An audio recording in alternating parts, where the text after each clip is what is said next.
Praise the lord, hallelujah.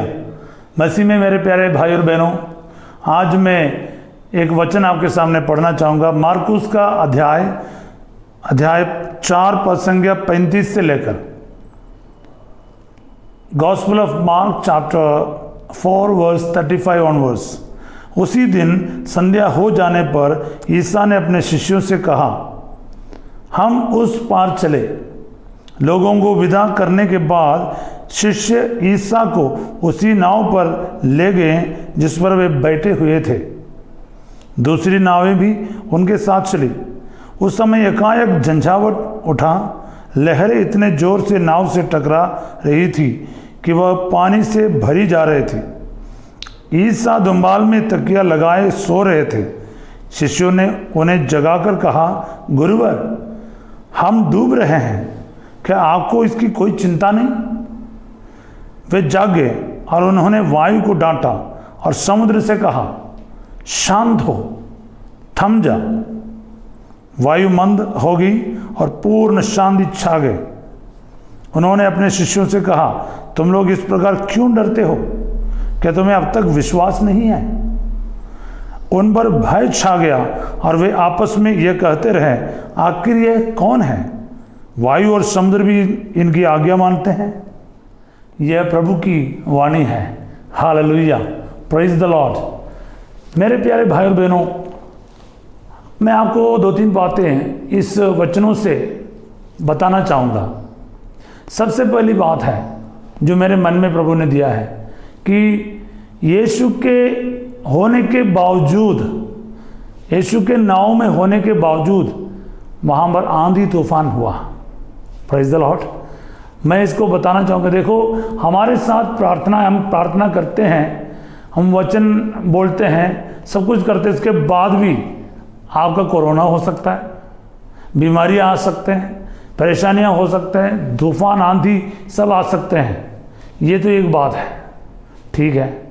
अब ये नहीं कि आपके जीवन में कोई परेशानी नहीं आएंगे।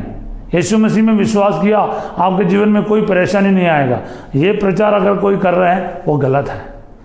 यीशु मसीह में विश्वास करो, आपको शायद क्रूस ही क्रूस देखने को मिलेगा। पर दूसरी बात मैं आपसे जो कहना चाह रहा हूँ, जब आंधी तूफान हुआ, शिष्यों ने क्या किया? शिष्यों ने यीशु के पास गए, यीशु के पास गए, ध्यान से सुनना, उनको जगाया। तो हम कहाँ जाएं जब परिस्थिति आपके सामने ऐसा होता है, मृत्यु आ जाते हैं, किसी का मृत्यु हो जाते हैं, तकलीफ आ जाते हैं, मंत्र तंत्र के पीछे जाते हैं, हम विद्याओं के पीछे जाते हैं, हम कोई डॉक्टर के पीछे भागते हैं, पता नहीं हम कहाँ कहाँ भागते हैं, और हम ईश्वर के पास लास्ट में जाते हैं। ज़्यादातर लोग जाते भी हैं तो पूर्ण विश्वास से नहीं जाते हैं, मतलब उसको जगाते नहीं, उसको जगाना होता है। यीशु मसीह को आपके जीवन में जागना होगा। जब यीशु मसीह जाएगा, तीसरी बात है, यीशु जागते ही उसने क्या किया? शिष्यों को नहीं डांटा, वायु को डांटा और समुद्र से कहा, थम जा, शांत हो जा। उसी क्षण वहां पर शांति आ गई। Hallelujah, hallelujah. हाँ प्यारे भाई और बहनों, मैं आपको ये याद दिलाना चाहूँगा ये तीसरी बात को, क्योंकि जब यीशु खड़े होते हैं, जब यीशु खड़े हो जाते, सामने कोई भी नहीं टिकता है। चाहे कितने बड़े तूफान हो, कितने बड़े अशांति की बात हो, कितने बड़े बीमारी हो, महामारी हो, कितने बड़े आर्थिक समस्या क्यों ना हो, कितने बड़े संकट क्यों ना हो, वो उसका कोई टिकने का मतलब ही नहीं है, क्योंकि सामने यीशु है, सामने ईश्वर है। हालेलुया। क्योंकि एक चौथी बात हम बताते हैं, शिष्य पूछते हैं, आखिरकार ये कौन है जिसके कहने पर आंधी तूफान सब मान लेते हैं? मैं इसके लिए अय्यूब का ग्रंथ में आपको ले जाना चाहता हूँ।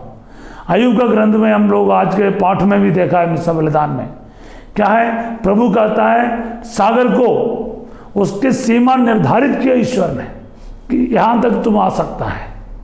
यानी सागर को बनाने वाला, समुद्र को बनाने वाला, आंधी और तूफान को बनाने वाला, उसकी सीमा भी निर्धारित कर रखा है। इसलिए कौन है जो सवाल है, उसका उत्तर है, मैं वो हूँ, आई एम ही। ईश्वर जिसने ये सब कुछ बनाया वही है जो तकिया लगाकर सो रहा था तुम्हारे नाव में। यही प्रभु पूछते हैं, क्या तुम अभी तक विश्वास नहीं करते हो? विश्वास मतलब यीशु मसीह में विश्वास करते हो? सवाल यही है। समारी औरत से प्रभु ने यही किया। समारी औरत ने जब कहा मैंने ऐसे किसी को देखा, तो लोगों ने विश्वास किया। बाइबल में लिखा है किस चीज पर विश्वास किया, किस व्यक्ति पर विश्वास किया? यीशु ईश्वर है करके विश्वास किया, तब ईश्वर का काम उसको देखने को मिला। हालेलुया। यीशु का उनसे सवाल करने का मतलब यही था, आप तुम लोग क्यों डरते हो बेकार से? क्या अब तक तुम विश्वास नहीं करते? क्या मैं वही हूं? बोलने का मतलब लिखा नहीं है वो चीज, लेकिन वही है। यीशु ईश्वर है करके जब विश्वास करेगा, उनको इतना चकित होने की जरूरत नहीं, क्योंकि ईश्वर ही करता है। जिसने आंधी तूफान का और समुद्र का सीमा को निर्धारित किया, वही कहता है बस वो शांत हो गया। छोटी सी एक इशारे पर शांत हो जाता है, एक शब्द पर शांत हो जाता है। प्यारे भाई और बहनों, मैं शॉर्ट में यही कहना चाहूँगा, परेशानी, प्रॉब्लम यीशु के रहते हुए, प्रार्थना करते हुए हमारे जीवन में ज़रूर आएगा। परेशानियों का कोई कमी नहीं है, प्रॉब्लम्स का कोई कमी नहीं है, लेकिन प्रॉब्लम्स आते वक्त आपकी प्रतिक्रिया क्या है? What is your response? Yeshu के पास दौड़ो ना, उसकी उपस्थिति को महसूस करो, मेरे साथ सर्वशक्तिमान ईश्वर है करके महसूस करो, आपका प्रॉब्लम यूं ही खत्म हो जाएगा। हालेलुया। 24 घंटे यीशु के साथ रहना होगा। 24 घंटे इंटेंसिव प्रेयर यूनिट, हम लोग इंटेंसिव केयर यूनिट के बारे में पढ़ते हैं, ICU। मैं आपको कहता हूं इंटेंसिव प्रेयर यूनिट, यानी परमेश्वर के होने का एहसास होना चाहिए आपके अंदर। ईश्वर मेरे साथ है, ये एहसास होना चाहिए। जब ईश्वर मेरे साथ है हर पल, चाहे कितनी भी बड़ी समस्या मेरे सामने क्यों ना हो, ईश्वर को सामने लाओ ना। समस्या के आप नहीं, ईश्वर जब सामने आएगा, सामना करेगा वो, पर समस्या को प्रभु से लड़ना होगा। तो फिर समस्या कहाँ रह गया? परेशानी कहाँ रह गया? आपकी बीमारी कहाँ रह गया? तो यही बात मैं आपसे आज बता रहा हूँ। प्यारे भाई और बहनों, वचन को अप्लाई करो, वचन को अपने जीवन में अनुभव होने दो, इस वचन को आपके जीवन में जिंदा होने दो। कितने बड़ी आंधी तूफान आपके जीवन में आज है, वो सर थम जाएगा यीशु मसीह के नाम पर। बोलिए आमीन। Hallelujah, hallelujah. प्यारे भाई और बहनों, आज आप इस प्रकार की परिस्थिति है, प्रार्थना करने के बावजूद भी आपके क्या बोलते हैं, नाव डूब रहे हैं, आपके परिवार डूब रहे हैं, आपकी नौकरी खत्म हो चुके हैं, आपको किसी भी जगह पर कोई तसल्ली नहीं है, कोई भी रास्ता नहीं दिख रहा है। एक बार यीशु के पास जाइए, उसको जगाओ, प्रार्थना में आ जाओ, 24 घंटे प्रार्थना में आ जाओ। विश्वास करो मेरे ईश्वर मेरे साथ है, जो मेरे ईश्वर है वो सर्वशक्तिमान ईश्वर है, उसके सामने कोई भी मेरा परेशानी कभी टिक नहीं सकेगा।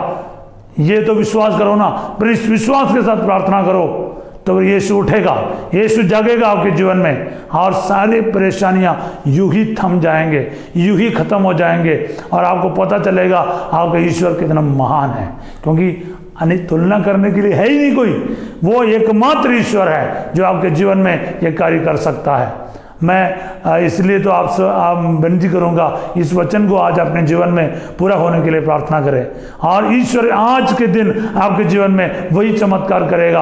आज आपके जीवन में वो शांति और आनंद लाएगा। आपका जीवन में आपको पता चलेगा आपका ईश्वर आपको कभी त्यागने वाला नहीं है। पिता, पुत्र और पवित्र आत्मा के नाम पर आमीन।